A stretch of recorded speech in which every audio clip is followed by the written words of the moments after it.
Hello student, आज मैं आपको पढ़ाने जा रहा हूँ। आज आपको मैं सबसे पहले पढ़ाने जा रहा हूँ एटॉमिक रेडियस। Atomic radius. तो एटॉमिक रेडियस की अगर मैं बात करता हूँ तो एटॉमिक रेडियस क्या चीज़ होती है कि वैलेंस इलेक्ट्रॉन और जो हमारा न्यूक्लियस है उनके बीच की दूरी को हम क्या बोलते हैं, एटॉमिक रेडियस। जैसे कि मैं ये बोलता हूँ कि ये मेरा कोई एटम है, ठीक है ना, और ये मेरा वैलेंस इलेक्ट्रॉन है और ये क्या है, मेरा न्यूक्लियस। तो this is called atomic radius. इसको हम क्या बोलेंगे, एटॉमिक रेडियस। Atomic radius. तो इसको हम लिखेंगे कैसे, the distance between valence electron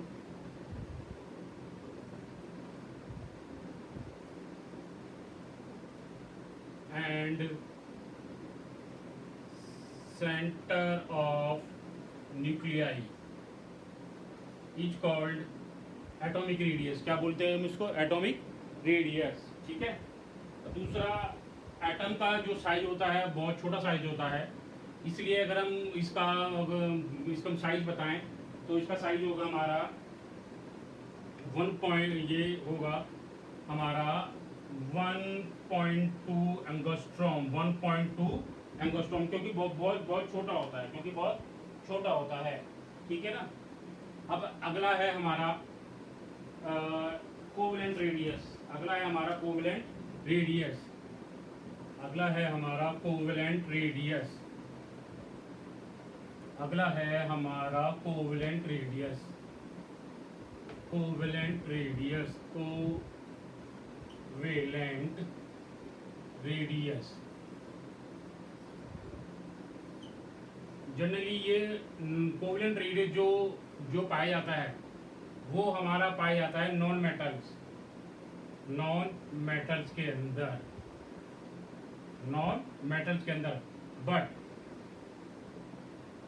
but not in Nobel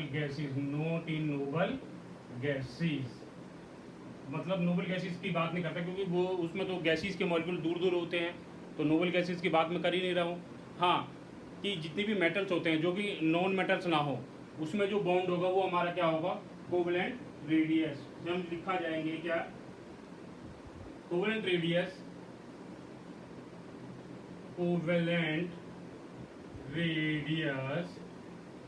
is one half of the distance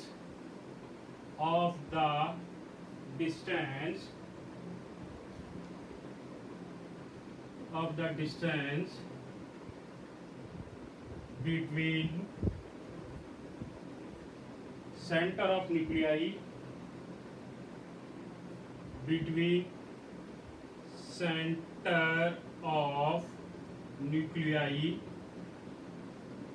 मैं इसको रब कर देता हूं आगे।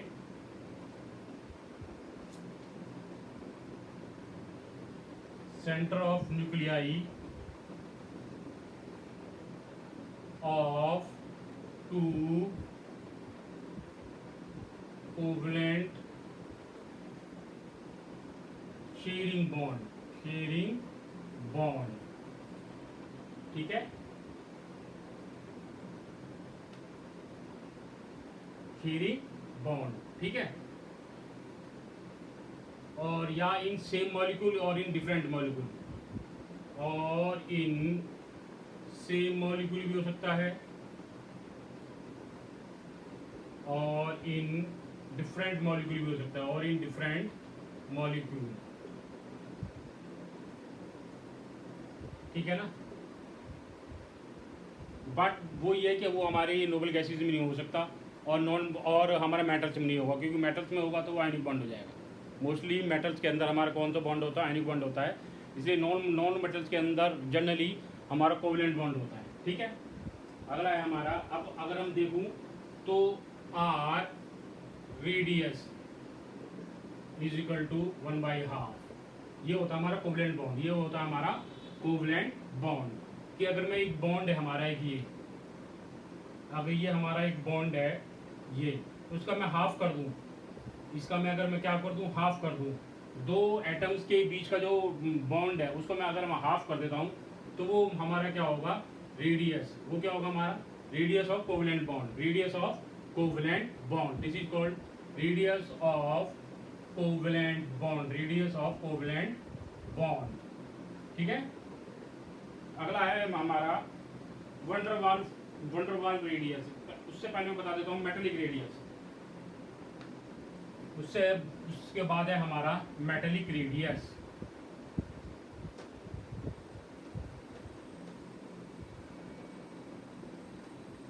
उसके बाद हमारा है metallic radius.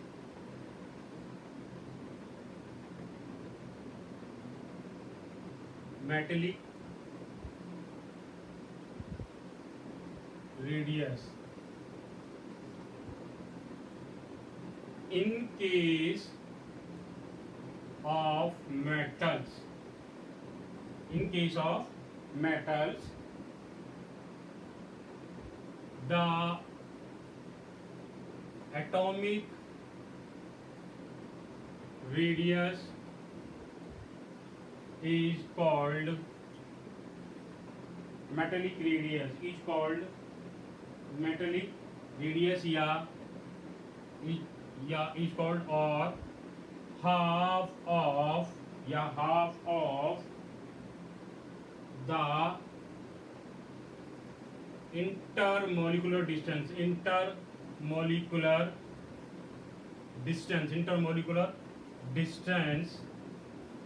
between cation and anion. Cation is positively charged, anion is negatively charged। क्योंकि जब भी मैं बात करूंगा मेटेलिक रेडियस, तो उसमें हमारा इंटरमोलिकुलर डिस्टेंस होगा, यानी कि आयनिक बॉन्ड होगा। इंटरमोलिकुलर डिस्टेंस मतलब आयनिक बॉन्ड, कि जैसे कि अगर मैं एग्जांपल लेता हूँ NaCl, तो इसके अंदर हमारा क्या होता है, Na पॉजिटिव Cl नेगेटिव, तो Na positive plus Cl negative.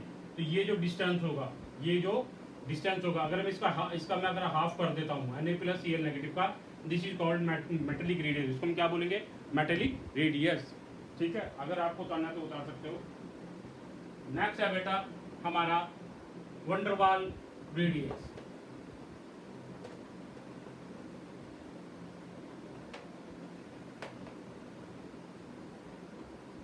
इसके बाद हमारा है वंडरवाल रेडियस, वंडरवाल रेडियस। ठीक है, और वंडरवाल जो रेडियस होता है इन case of gases, in case of, ये बेसिकली किस में होता है, इन केस ऑफ गैसेस, इसमें होता है ये गैसेस के केस में। तो इसमें लिखो आप कि 1/2 of the distance, ये इन केस ऑफ गैसेस और नोबल गैसेस में होता है, नोबल गैसेस में। तो इसमें है 1/2 of the distance between the nuclei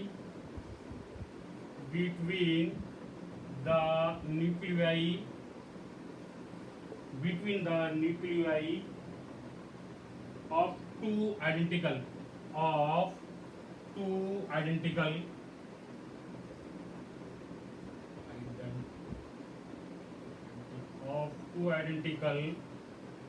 non-bonded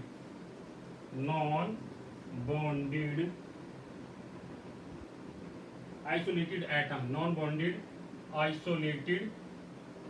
atom, isolated मतलब अलग अलग, दूर दूर, मतलब कि गैस के मॉलिक्यूल्स दूर दूर तो हैं, तो मतलब जब तक वो बहुत पास, जब गैस के मॉलिक्यूल हमारे जो दूर दूर हैं और जितने मैक्सिमम तक वो पास आ सकते हैं, तो और लेकिन उनके बीच में कोई बॉन्ड नहीं है, ठीक है ना, तो उनकी उस दूरी को पास आने को हम बोलते हैं कोवलेंट, वो वंडरवाल रेडियस। क्या बोला जाता है उसको, हम वंडरवाल रेडियस। एग्जाम्पल जैसे कि मैं अगर भैया मैं कोई ये चीज़ है हमारा कि गैस के मॉलिक्यूल है ना, तो ये गैस के मॉलिक्यूल मैक्सिमम इतने पास आ जाते हैं, तो ये जो डिस्टेंस है, ये वाला जो डिस्टेंस होगा, ये उसको हम बोलेंगे wonder wall radius, wonder walls radius, क्योंकि इनके बीच में बॉन्ड तो नहीं है, उनके बीच में कोई बॉन्ड नहीं है। वंडर वॉल रेडियस के अंदर हमारा एक इम्पॉर्टेंट चीज़ है कि no bond required, no bond required. बस रिक्वायर्ड जो होती है वो हमारे केस में होनी चाहिए इन केस ऑफ गैसेज या नोबल गैसेज के। ठीक है, उतारना चाहते हैं तो उतार भी सकते हैं इसको। उसके बाद हमारा है आयोनिक रेडियस। उसके बाद हमारा है आयोनिक रेडियस, जो मैं आपको अभी बताया था। जैसे आयोनिक रेडियस भी वही चीज़ है हमारा कि भाई intermolecular distance, ionic radius, ionic radius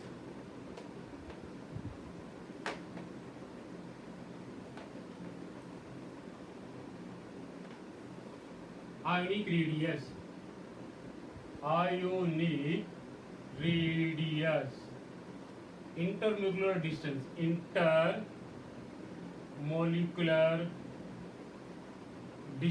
intermolecular distance between cation and anion, ठीक है ना।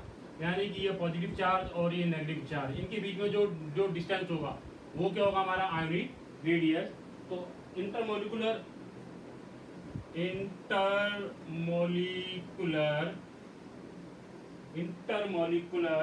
Distance is equal to radii of cation plus radii of anion.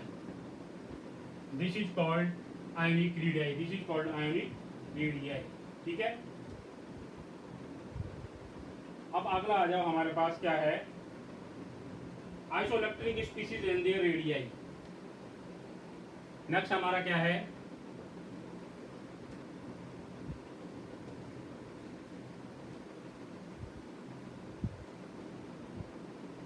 isoelectronic species and their radii। isoelectronic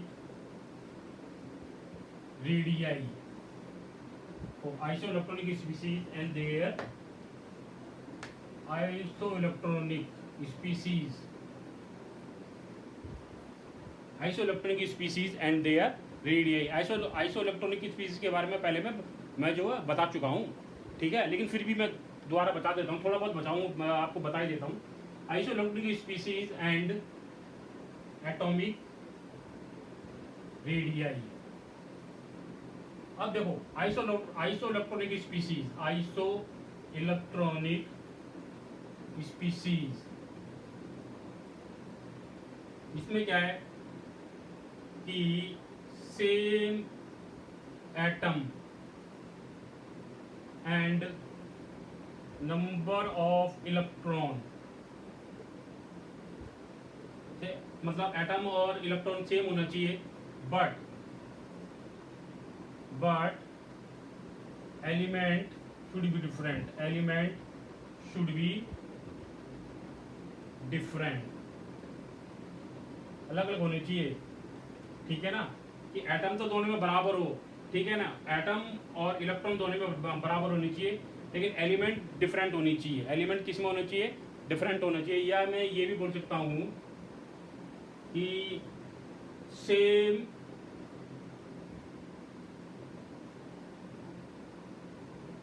ये वाला ठीक है ना।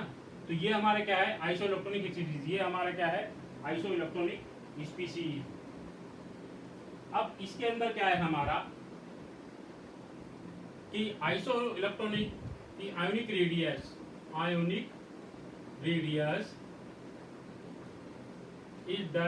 is inversely proportional to nuclear charge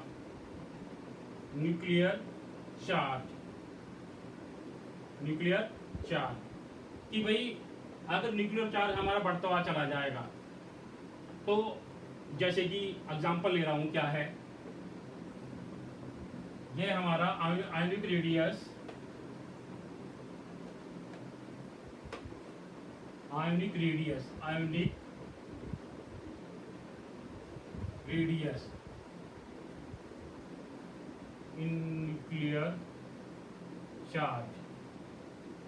अब जैसे एग्जांपल ले रहा हूँ मैं, Na ये 11 है और ये Na प्लस, तो इसमें से एक इलेक्ट्रॉन को लूज हो गया, यानी कि प्रोटॉन तो उसके अंदर 11 रहे और इलेक्ट्रॉन कितने रह गए, 10 रह गए। जब ये 10 रह गए तो ये जो हमारे प्रोटॉन है इसको अट्रैक्ट जो है 10 इलेक्ट्रॉन को ज़्यादा अट्रैक्ट करेंगे, क्योंकि हमारा पॉजिटिव चार्ज बहुत ज़्यादा और नेगेटिव चार्ज हमारा कम हो गया, जिसकी वजह से इसका साइज क्या हो जाएगा, कम हो जाएगा, श्रिंक होगा अंदर की तरफ। तो जिसकी वजह से ये जो साइज है, ये वाला साइज क्या हो जाएगा, थोड़ा सा अगर मैं ये इस तरह बनाता हूँ, दो, एक ये और एक ये, तो ये दो इसमें रह गए, दो दो 3 4 5 6 7 8 और एक ये।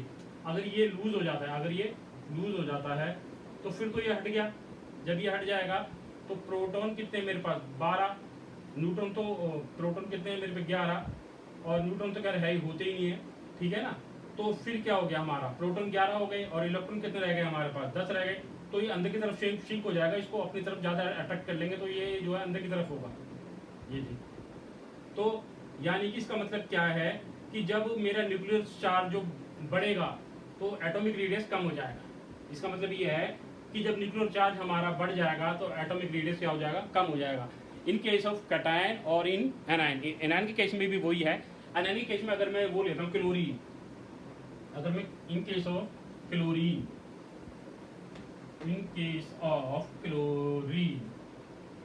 क्लोरीन मेरा 17 होता है, तो ऑक्टेट करने के लिए मतलब 18, मतलब लास्ट वैलेंस इलेक्ट्रॉन में 8 करने के लिए ये एक इलेक्ट्रॉन को गेन करेगा, तो ये है 287। तो एक इलेक्ट्रॉन गेन करेगा तो ये हो जाएगा 288।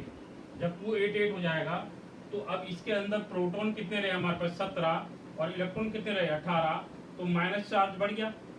तो जिसकी वजह से अगर तो इसका वैलेंस इलेक्ट्रॉन है तो ये थोड़ा सा अपने को क्या करेगा, श्रिंक करेगा, क्योंकि इलेक्ट्रॉन पास आ जाएंगे, नेगेटिव चार्ज एक दूसरे को क्या करते हैं, रिपेल करेंगे। तो इसी रिपल्शन को कम करने के लिए ये अपना साइज क्या करेगा, थोड़ा सा बड़ा कर देगा, थोड़ा सा क्या कर देगा, ये बड़ा करेगा। तो इसका मतलब है कि जैसे जैसे जब न्यूक्लियर चार्ज बढ़ेगा तो आयनिक रेडियस बढ़ जाएगा। जब हमारा न्यूक्लियर चार्ज जो है बढ़ जाएगा तो आयनिक रेडियस भी क्या होगा, बढ़ जाएगा, ठीक है ना। ये हमारा क्या है, आयनिक रेडियस। आगे है हमारा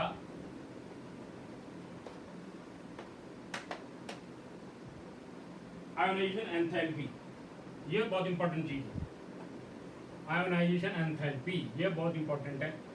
आयोनाइजेशन एंथैल्पी, आयोनाइजेशन एंथैल्पी हमारा क्या है,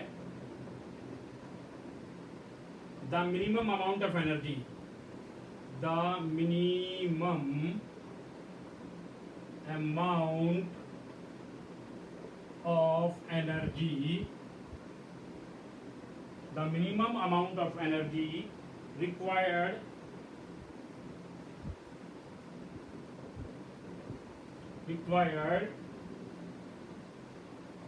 to remove an electron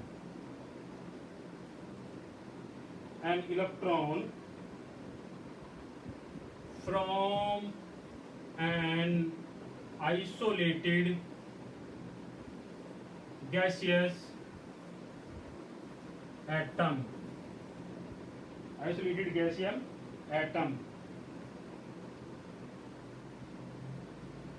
in its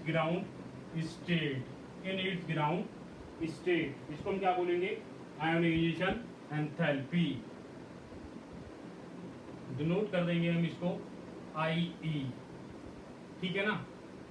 कि the minimum amount of energy required to remove an electron from an isolated gaseous atom in its ground state. अब कोई भी गैसियस एटम है हमारे पास यहाँ पर, ठीक है ना, ये हमारे पास गैसी कोई भी गैसेस एटम है, ठीक। अब इसमें इस गैस के अंदर एक इलेक्ट्रॉन है, एक इलेक्ट्रॉन है। तो इस इलेक्ट्रॉन को अगर मेरे को निकालना है तो मेरे को एनर्जी को इसको देना पड़ेगा, एनर्जी को अंदर की तरफ देना पड़ेगा, जिसकी वजह से एक इलेक्ट्रॉन ये टूटकर बाहर जाए। This is called ionisation enthalpy. अगर मैं किसी भी गैसियस, कोई भी आइसोलेटेड कोई गैस है, उसमें से एक इलेक्ट्रॉन को बाहर करना चाहता हूँ, तो दैट मीन्स कि we have to apply the energy, हमको एनर्जी को अप्लाई करना पड़ेगा to remove the valence electron, valence electron को बाहर करने के लिए। This is called ionisation enthalpy. और इसकी यूनिट की अगर मैं बात करता हूँ,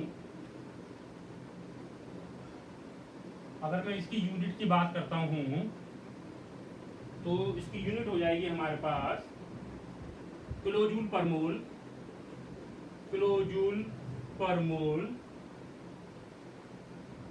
और electron volt per atom, electron volt per atom, electron volt per atom. तो इलेक्ट्रॉन वोल्ट क्या है हमारा? Electron volt is the energy. Electron volt क्या है हमारा?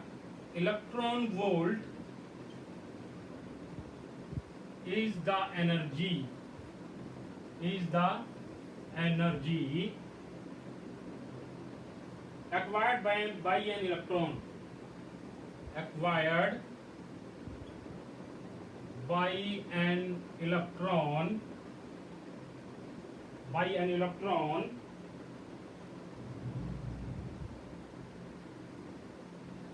when it is moving, when it is moving, when it is moving under potential difference, under potential difference।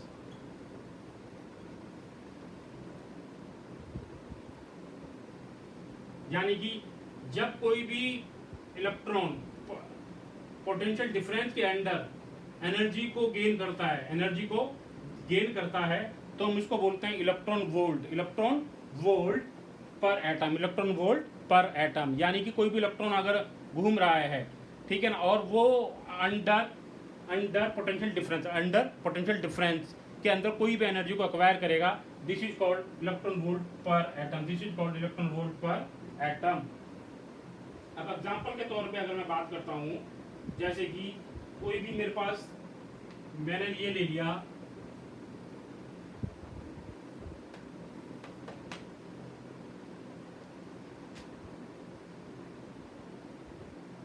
कि X gas, और ये हो गया मेरे पे X प्लस गैस, और एक इलेक्ट्रॉन को उसने लूज कर दिया, एक इलेक्ट्रॉन को उसने लूज कर दिया, तो यहाँ पर मेरा जो डेल्टा H होगा वो कैसा हो जाएगा? पॉजिटिव। वो कैसा हो जाएगा? पॉजिटिव। तो आयोनाइजेशन एंथैल्पी के अंदर डेल्टा H कैसा होगा हमारा? पॉजिटिव होगा। यानी कि we have to apply the energy, we have to apply the energy to eject the electron, we have to apply the energy, we have to apply the energy to eject the electron, to eject the electron। ठीक है ना, कि हमको energy को देना पड़ेगा, electron को बाहर करने के लिए, धक्का लगाने के लिए हमको एनर्जी को देना पड़ेगा, तभी जाकर वो बाहर होगा, अदरवाइज बाहर नहीं होगा। बाहर जाने में भैया बाहर जाना कौन चाहता है? जहाँ हूँ वहीं रहो, मजे लो फिर, तो है ना। आगे हमारा बेटा, अब आयोनाइजेशन एंथैल्पी के अंदर ये है एक बहुत बढ़िया चीज आती है आयोनाइजेशन एंथैल्पी के अंदर, कि जैसे कि मैंने, जिसको मैं बोलते हैं, हम बोलते हैं क्या? Successive ionisation enthalpy, successive ionisation enthalpy, ionisation enthalpy.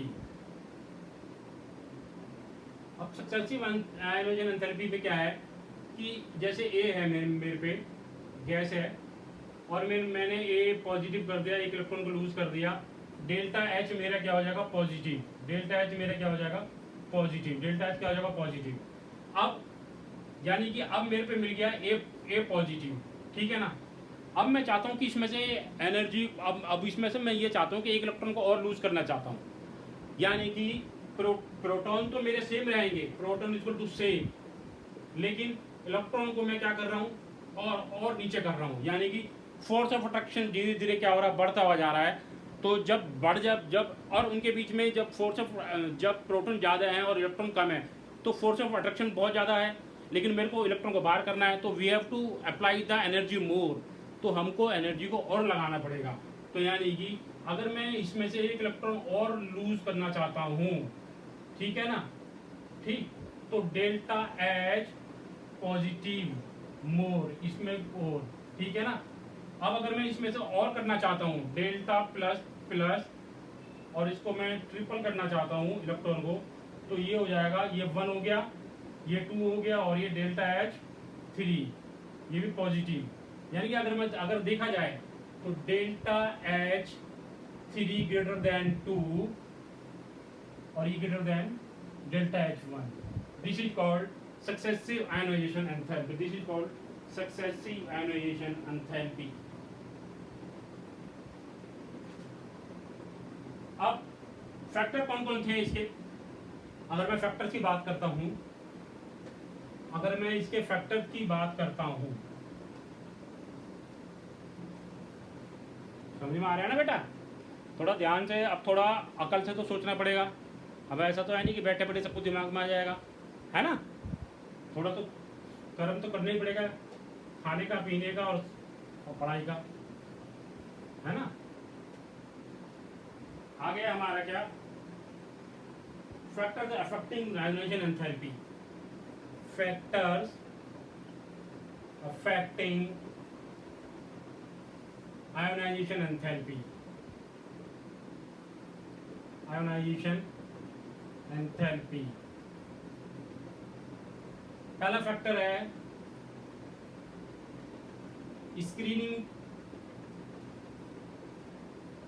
Screening और शील्डिंग इफेक्ट।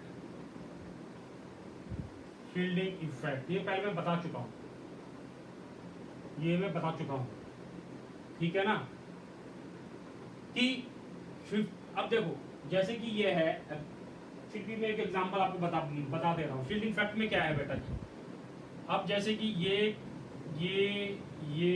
और ये, ठीक है ना।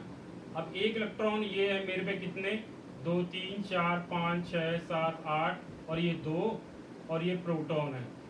तो इलेक्ट्रॉन पे नेगेटिव चार्ज, प्रोटॉन पे पॉजिटिव चार्ज, तो ये इलेक्ट्रॉन चाहता है कि प्रोटॉन की एनर्जी मेरे को मिल जाए और मेरे पीछे वाले को जो है उसको कम मिले, तो ये जो है अपने उसके आगे आ जाता है कि मेरे जो पीछे वाले इलेक्ट्रॉन है उसको एनर्जी कम मिले। This is called shielding effect, इसमें क्या बोलते हैं, शील्डिंग इफेक्ट। और ये वाले जो इलेक्ट्रॉन है ये कहते हैं कि मेरे जो पीछे इलेक्ट्रॉन है ये वाले, उसको एनर्जी कम मिले, तो ये इनको छुपा, उनको अपने को आगे करते हैं और इनको छुपा लेते हैं, और ये अपने पीछे वाले को छुपा लेते हैं और अपने को आगे करते हैं। This is called shielding effect, इसको हम क्या बोलते हैं, शील्डिंग इफेक्ट, ठीक है। दूसरा है हमारा न्यूक्लियर चार्ज, या दूसरा एक मैं बोलता हूं पेनिट्रेशन इफेक्ट।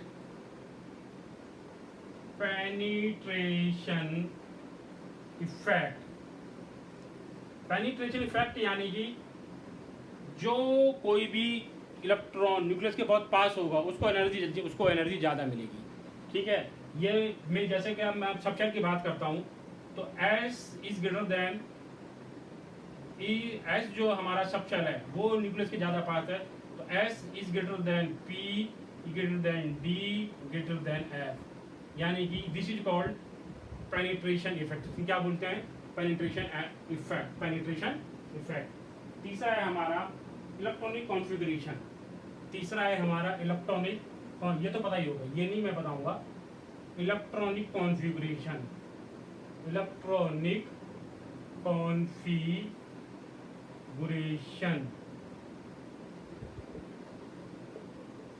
इलेक्ट्रॉनिक कॉन्फ़िगरेशन, ठीक है। अगला है हमारा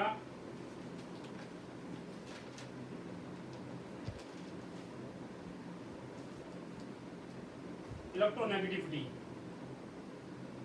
अगला है हमारा इलेक्ट्रोनेगेटिविटी, तो पता ही है, फिर भी मैं बता देता हूँ।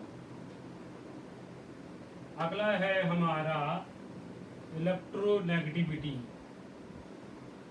इलेक्ट्रोनेगेटिविटी, ठीक है। The force of attraction, force of attraction between positive charge CHARGE, एक तो ये भी घसूड़ी है ना, CHARGE, positive charge and negative charge, ठीक है बेटा। यानी कि ये मेरा क्या हो गया, कैटायन हो जाएगा, है ना, और ये हो जाएगा मेरा एनायन। इनके बीच में जो फोर्स ऑफ अट्रैक्शन होगा उसको हम बोलते हैं इलेक्ट्रोनेगेटिविटी। इसको हम क्या बोलेंगे, इलेक्ट्रोनेगेटिविटी, ठीक है ना। अब अगला है हमारा, जैसे कि electronegativity, electronegativity that inversely proportional to the radius, ठीक है ना।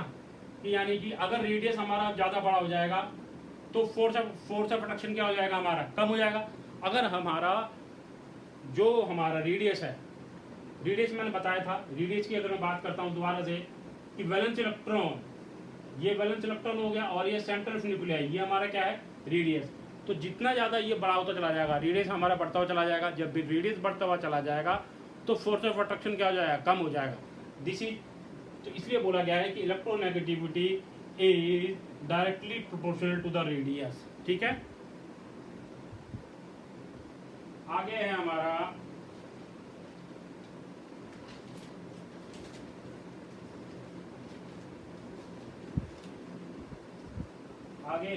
भैया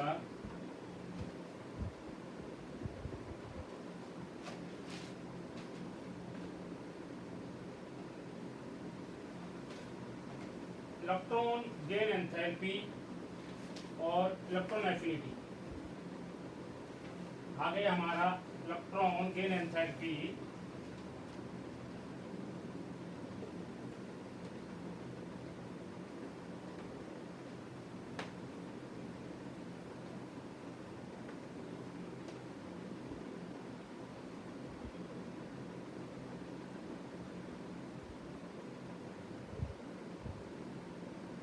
electron affinity, electron affinity, affinity कहते हैं लव, ठीक है, एफिनिटी बोलते हैं लव को। यानी कि when an atom attract electron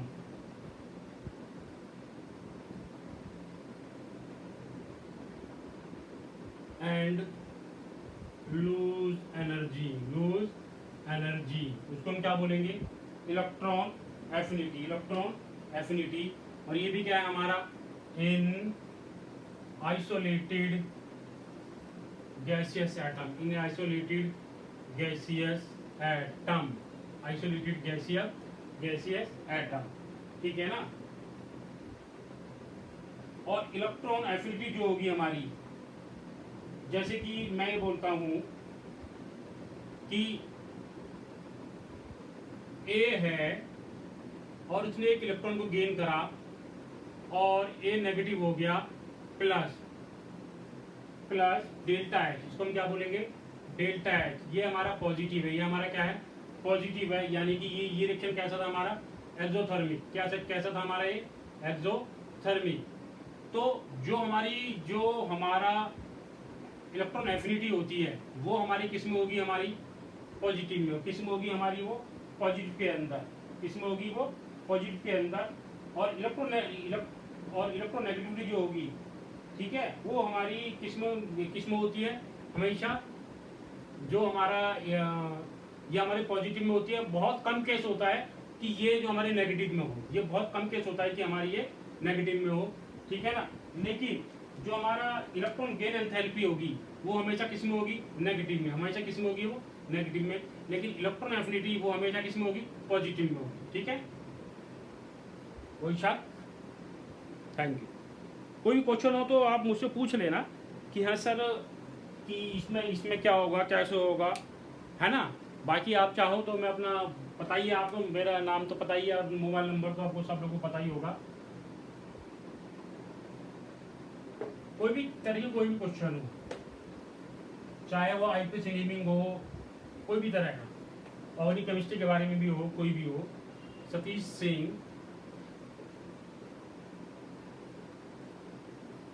9773588960 और सभी को दशहरा मुबारक। आज भगवान श्री राम जी ने रावण जी को फिनिश कर दिया था, है ना। और लेकिन उन्होंने एनर्जी को गेन किया था, एनर्जी को गेन किया था, ठीक है ना। और रावण ने एनर्जी को निकाला था, इसलिए वो काम खत्म, फिनिश। ठीक है, ओके।